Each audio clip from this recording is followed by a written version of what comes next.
Terima kasih Anda masih bersama kami di Berita Padang. Bagi Anda yang baru saja bergabung, kami hadirkan kembali 3 berita utama pada pagi hari ini.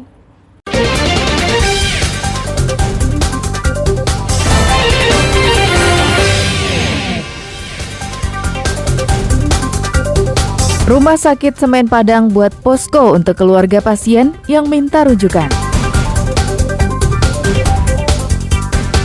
Ribuan anggota kelompok penyelenggara pemungutan suara di Bukit Tinggi ikuti bimbingan teknik. KPU Kota Solo gelar simulasi pemungutan suara dan penghitungan suara pemilu.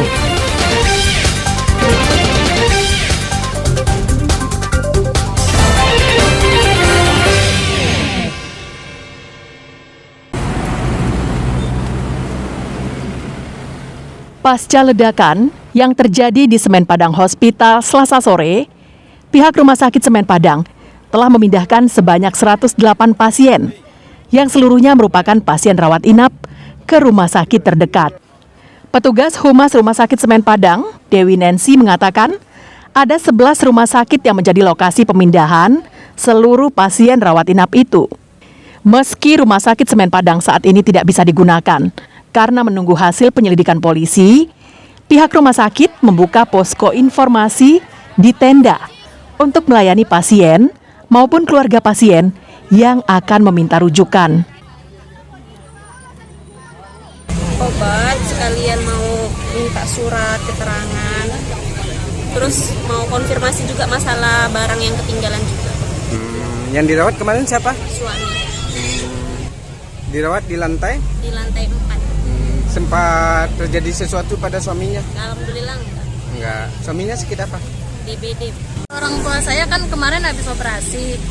Jadi untuk hari Kamis mau dikontrol lagi karena ini meledak, jadi dipindahkan ke Rumah Sakit Siti Rahmah. Kalau untuk biaya kan saya pakai BPJS, tapi nggak ada biaya, cuman paling transportasinya aja makin jauh itu aja.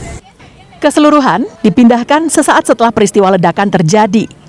Rumah sakit yang menjadi lokasi pemindahan antara lain RSUPM Jamil, Rumah Sakit Islam Siti Rahmah, Rumah Sakit Tio Sudarso, Rumah Sakit Tentara Rekso Diwiryo, Rumah Sakit Ibnu Sina, dan rumah sakit lainnya. Robiha melaporkan dari Padang.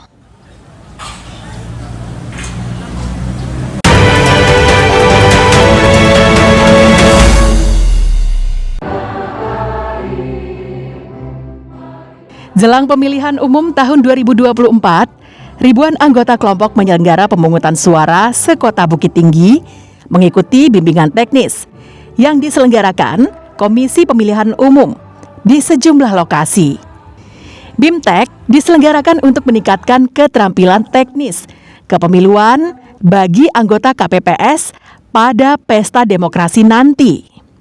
Bimbingan teknis diikuti oleh lebih dari 2.500 anggota kelompok penyelenggara pemungutan suara sekota Bukit Tinggi.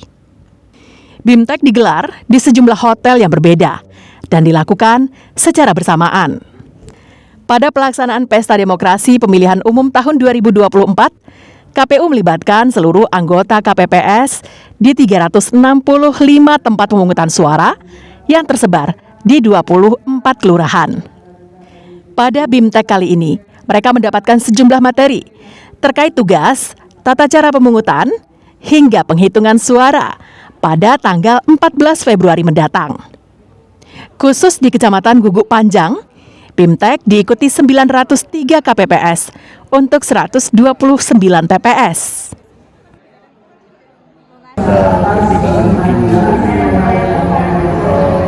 itu pembuktian dari KPU ini tentang keseriusannya dan komitmennya untuk meningkatkan kualitas SDM di nantinya pada pelaksanaan di TPS nanti dengan pelaksanaan BIMTEK dan sekarang dilaksanakan kepada keseluruhan anggota KPPS, berbeda dengan pemilu-pemilu sebelumnya yang dilaksanakan dengan Berbeda dengan pelaksanaan pemilu sebelumnya, pemilu kali ini KPU tidak lagi menggunakan sistem informasi penghitungan suara atau situng, namun sistem informasi rekapitulasi atau Sirekap.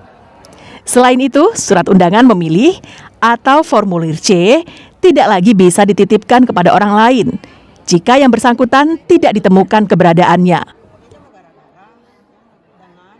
Kalau yang sebelumnya, yang 2019 sampai 2020, itu kita baru menggunakan aplikasi Sirekap.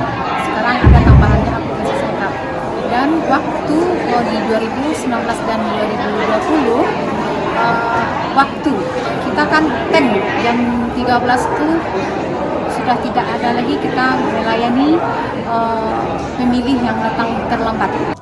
Sirekap difungsikan untuk memberikan kemudahan bagi petugas rekapitulasi suara dan sebagai alat publikasi terhadap penghitungan suara di TPS karena proses cepat dan mudah diakses publik. Dina Amrina melaporkan dari Bukit Tinggi.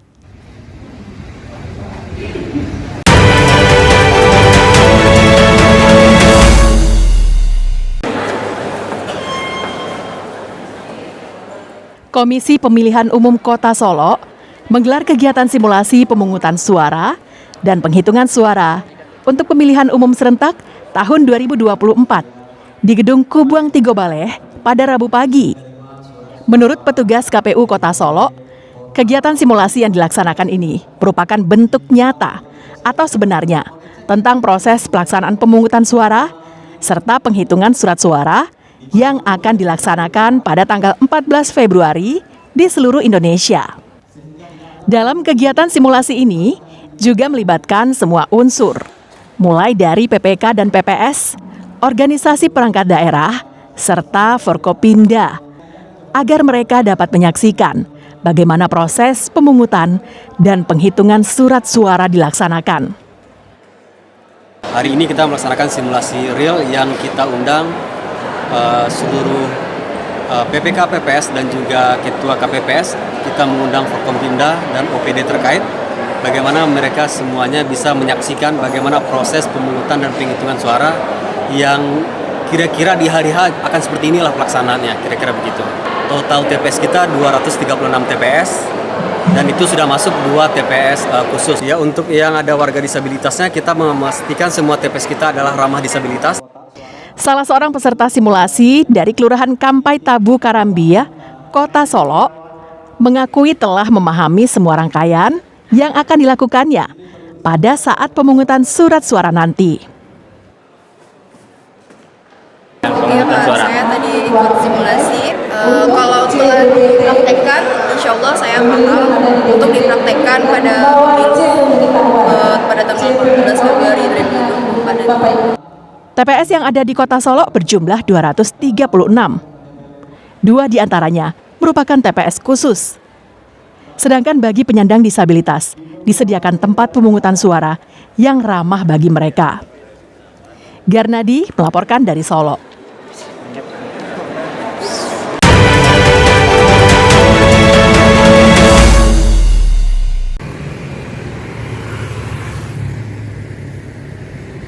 Satu hari pasca ledakan sentral AC yang terjadi di Rumah Sakit Semen Padang Rabu pagi, rumah sakit itu dipasangi garis polisi. Selain polisi, juga terlihat petugas medis Rumah Sakit Semen Padang berada di lapangan rumah sakit. Pihak rumah sakit menutup sementara waktu pelayanan medis kepada masyarakat umum.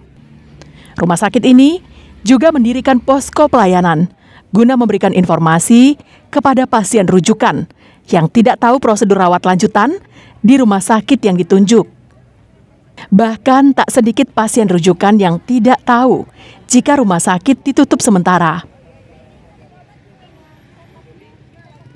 Untuk hari ini kita membuka layanan informasi. Layanan informasi ini mungkin bagi pasien-pasien kita yang biasa berobat ke SPK untuk bagaimana kelanjutan pengobatan. Nah, ini kita sedang proses koordinasi baik itu dengan Dinas Kesehatan, dengan BPJS Kesehatan, bagaimana pasien-pasien kita bisa terlayani di apakah mungkin nantinya kami membuka layanan darurat ataupun nanti kita harus melakukan rujukan ke rumah sakit yang mungkin dituju. 108 pasien rawat inap Rumah Sakit Semen Padang telah dirujuk ke 11 rumah sakit lainnya di Kota Padang. Sementara itu, 8 korban yang dirawat karena terkena pecahan kaca sudah diperbolehkan pulang. Sri Luis melaporkan dari Padang.